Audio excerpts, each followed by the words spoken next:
Skippy, víš, co jsem ti domluvil? Ne jo. Tak pojď ano, já ti to řeknu někde jinde.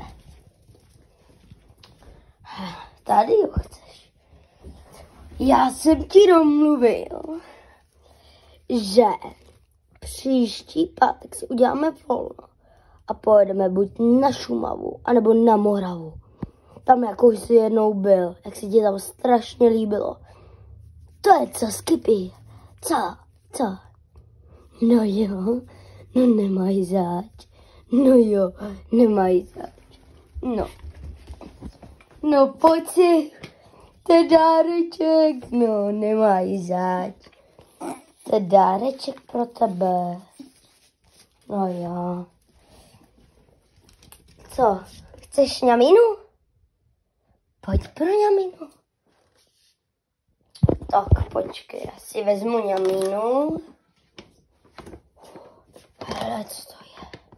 To si tam taky vezmem sebou. No jo, tak jo. Takže, těšíš se? Jo. A co? Uděláme něco na YouTube, až budeme na té Moravě? Jo.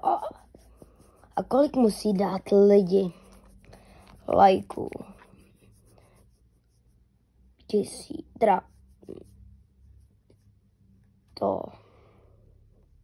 Kolikže? Pořád přemýšlíš, jo?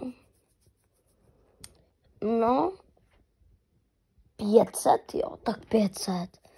Tak daj lidi 500 lajků a natočíme, jak seš na Moravě nebo na Šumavě, jo.